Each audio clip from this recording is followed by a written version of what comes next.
In focus, from Tel Aviv, Ambassador Dannon, former Israeli ambassador to the United Nations and member of Israel's House of Representatives.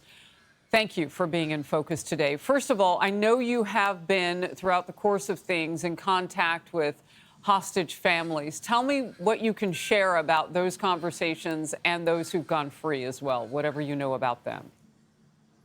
So, Harris, it's very hard for the families and for the entire people in Israel because every day we get the list of the people who are supposed to be released. And even now, a few hours ahead of us, we don't know if those who are actually supposed to come to Israel will arrive. So Hamas is a very vicious, cynical terrorist organization, and they use psychological terror against our people.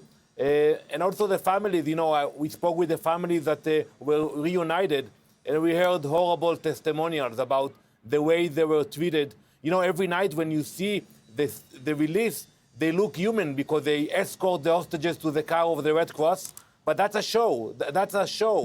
Basically, they're torturing our people. I don't want to go into details of starvation and other things we heard. The testimony of a 12-year-old that he was beaten up every day. They made him see videos of the massacre of October 7th. So we know with whom we are dealing. That's why we are committed to continue with the war efforts until we eradicate evil. We're doing our best to rescue as many hostages as we can, but we never forget that the goal of the war is to eliminate Hamas, and we intend to do it. Just quickly, there is this other Palestinian group. It could be Palestinian Islamic Jihad. We're not sure because our own leadership at the White House, representative of the president, John Kirby, says that they don't really know who's holding or how many hostages they could be holding. What can you tell us about that situation? So we expect Hamas to be responsible for everything that's happening in Gaza. They claim to be in charge, so they bear the responsibility. But we know that you have gangs, you have Islamic Jihad, you have different groups. But in the past, Hamas, when they wanted to achieve something, they knew how to enforce it. So we expect them to collect the hostages and to let us know about them. And also, let's not forget about the Red Cross. We haven't seen even one visit of the Red Cross to our hostages for 50 days. That's unacceptable. That is almost unheard of. That is almost unheard of. All right, let me get in with this.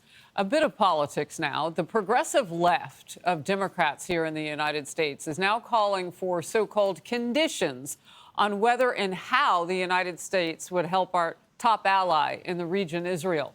Vermont Senator Bernie Sanders last week said this, and this is a quote, Ambassador: "The blank check approach must end. The United States must make clear that while we are friends of Israel, there are conditions to that friendship and that we cannot be complicit in actions that violate international law and our own sense of decency." End of his quote. The idea is now gaining ground inside the Democratic Party. Watch. I do believe that the level of civilian harm inside Gaza has been unacceptable and is unsustainable. We regularly condition our aid to allies based upon compliance with U.S. law and international law. And so I think it's very consistent with the ways in which we have dispensed aid, especially during wartime. And if you think it stops there, it doesn't. National Security Advisor Jake Sullivan did not rule out the possibility of those conditions over the weekend. Neither did President Biden. Watch. Mr. President, there are members of your party who would like to see conditions placed on aid to Israel. What is your view on that? They would like to see, a reduction in the bombing and that sort of thing. Well, I think that's a worthwhile thought. Ambassador Dannon, your reaction to it all? That's shameful to hear Bernie Sanders.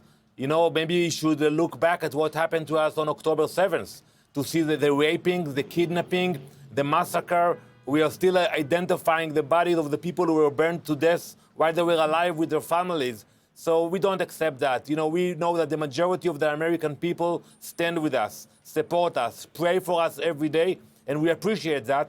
And the same way that the U.S. fought Al-Qaeda, there was no conditions for that. You fought Al-Qaeda until you eliminated Al-Qaeda. That's what we intend to do. And we know that the American people, the American spirit is with us, despite the voices you just show, but they should be shamed on themselves.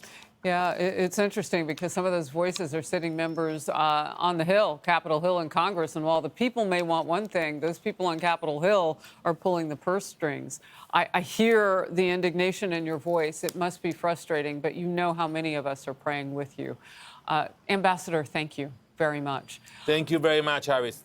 Hey everyone, I'm Emily Campagno. Catch me and my co-hosts Harris Faulkner and Kaylee McEnany on Outnumbered every weekday at 12 p.m. Eastern, or set your DVR. Also, don't forget to subscribe to the Fox News YouTube page for daily highlights.